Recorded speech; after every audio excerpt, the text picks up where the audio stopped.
Hey folks, welcome to yet another video. In this one, we'll try to look at a lot of data in hopes to understand how it affects the global markets and how new investing opportunities arise while the existing ones fade out, right? We are in a, there's no denying that we are in a war-like situation, rather not a situation in a war actually, where we see US initiate a war, which is already in all kinds of trouble, soaring debt, poor job market, and a stock market which is priced for absolute perfect scenarios, right? Brent crude has breached 100 USD in the past couple of weeks, which will obviously hurt all of the oil importing countries like India, Japan, South Korea, and basically all of the ASEAN countries very hard with each passing day. When world runs into such a situation, all asset classes suffer immediate collateral damage, which is why we see gold and silver falling, which are actually expected to do well or provide stability in uncertain times. Actually, precious metals had run way too much, and when margin calls hit, people sell whatever they can sell, and most of them were actually in profitable positions in gold and silver, right? And we'll show in this video how very clear data how capital is leaking from the AI bubble in Nasdaq and ending up in the rest of the world, mostly in real assets. Well, the mother market is in a pretty dire state. A recession usually happens when several things go wrong at once, and US is seeing plenty of things go wrong simultaneously. Record 401k withdrawals. 401k is basically equivalent of what EPF in India is, which is basically a retirement fund, but people are redeeming it to meet daily needs, right? US has also seen its first month with job degrowth in last several months, right? It's a general consensus that in the short to medium term, AI is going to be a job displacer rather than a job eater. But so far we're seeing job openings not keeping up pace with the job cuts, right? And also addressing the elephant in the room, US is highly indebted. In fact, not just US, the entire Western world, barring a few countries like Germany, and they are obviously on a brink of a moderate collapse in the coming few years. Smart money is seeing all this unfold, and therefore we see flight of capital from financial assets to real assets. Clearly, the recent prices convey this very clearly, how Nasdaq is doing versus how real assets are doing. And currently, if we look at the data, US has 25% of the global GDP, but over 60% of the global market cap. Handful of companies are showing inflated revenues by doing business with each other, and the current situation is very suitable for this bubble to burst within the next like I said, couple of years. India is unfortunately in the direct firing line because we import 80% of our oil needs, and most of it comes from the impacted Strait of Hormuz. Every $10 increase in crude actually adds $20 billion in our current account deficit, and hence it will soon start affecting India badly when our existing reserves deplete out, right? Pakistan has actually already passed the price increase to the end customers. India hasn't done it so far, right? Obviously, Indian markets haven't been doing well due to a lot of internal reasons. Over tightened fiscal policy actually shrunk inflation to less than 2% in India, and that resulted in nominal GDP growth in single digits, which actually cannot sustain the valuations we were given. Obviously, for India, where starting inflation, but if we look at the current scenario, where the starting inflation is already low, this inflation increase can boost corporate profits, as it's basically a function of GDP growth plus inflation, right?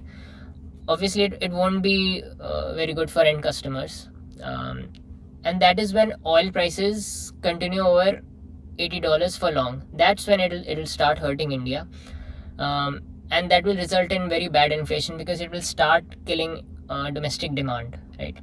However, despite all this, India is still structurally sound compared to the Western world.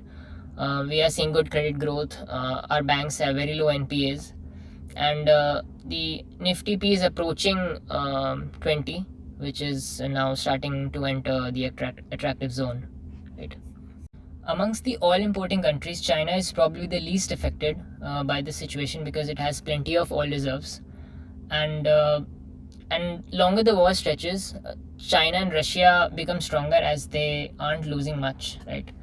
There is actually a sea of calm in Chinese equities if we compare it with rest of the world, especially Japan and South Korea. The violent moves in Japan and South Korea. China has been quietly outperforming all the major indices. Not all, majority of the indices, like Nasdaq and Nifty. Actually, you don't need to compare it with Nifty because Nifty has underperformed almost all of the indices. China is actually zipping ahead of US in nearly all metrics, be it power production, be it AI, be it automobiles. There's a interesting fact that BYD has more engineers alone than there are employees in Tesla, right? China has actually won the AI war when we compare it with US because China has the infrastructure set up. US was never an industry or manufacturing heavy economy, and the direction in which the world is going, US must reindustrialize, and China is already decades ahead in that aspect, right? In that aspect. Therefore, China has over time become more and more attractive as other options slowly erode. However, being not an open market, one cannot make Chinese equities a major portion of their asset allocation, right? Now we shall look at some themes which align with the thesis that we've discussed. First is nuclear. As AI usage increases, so will data centers, and so will the need for constant power. The world has tried renewable energy sources, but they cannot provide constant power. So there is a renewed interest in nuclear power, and the obvious way to play it is uranium, right? It takes a decade to start a nuclear power plant and a decade to start a uranium mine and extract uranium from it. So it's a real asset of the future, right? Obviously, when US takes off its military umbrella, the whole world must remilitarize, right? If countries cannot allocate a defense budget, they must increase their deficits to do the military spends by printing money, as it's something that they cannot avoid. Japan, South Korea, EU military spends are all through the roof, right? Now, cybersecurity is actually an ignored sector. It has become cheaper and cheaper over time. Obviously, it will need a catalyst to move and get repriced. But as AI spendings increase, cybersecurity should be a natural beneficiary, and cybersecurity spends must also catch up globally, right? Now, Latin American economies are,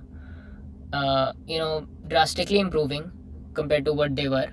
These are resource-heavy countries making some good economic reforms, but these countries have often had a bad governance. So one cannot very heavily allocate to these countries, right? Copper and base metals can also do well as demand rises. Many base metals are in a major supply deficits, especially copper. But in the short term, base metal miners can suffer a lot of pain because they are very sensitive to oil prices, right?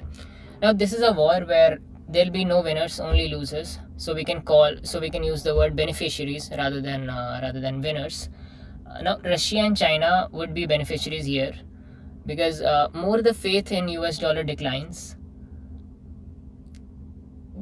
more the gold has upside, right? So we see a lot of upside in gold even from here, and Russia and China are the biggest beneficiaries because they are the biggest gold producing countries.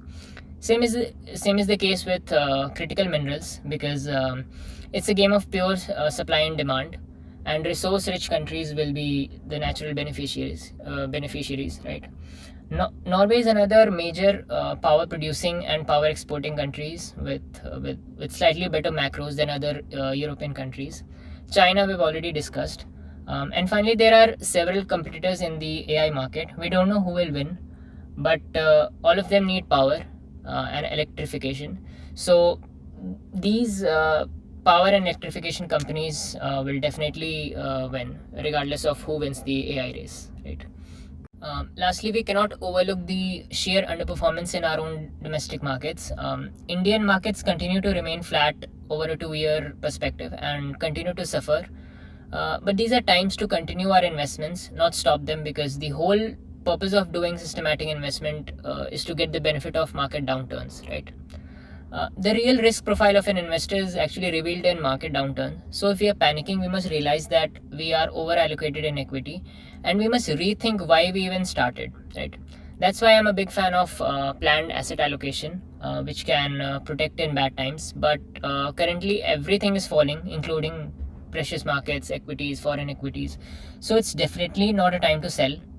We must always deploy capital in equity after our near-term protection is sorted, and the money is not required for at least 5 years, right? However, if we zoom out, if we are lucky to get out of this situation, India is still in a very good position, and that's why we often get a premium compared to other global emerging equities, right? I'm not saying that markets cannot go down from here. In fact, they definitely can slip to 22,000 levels if the oil situation continues. But the risk reward is will increasingly favor India as the market falls further. A couple of years from now, we shall probably look back at 2026 as a missed opportunity. Obviously, if nuclear weapons aren't used. So it's a time to wait and watch and probably not look too much at the markets. Thank you.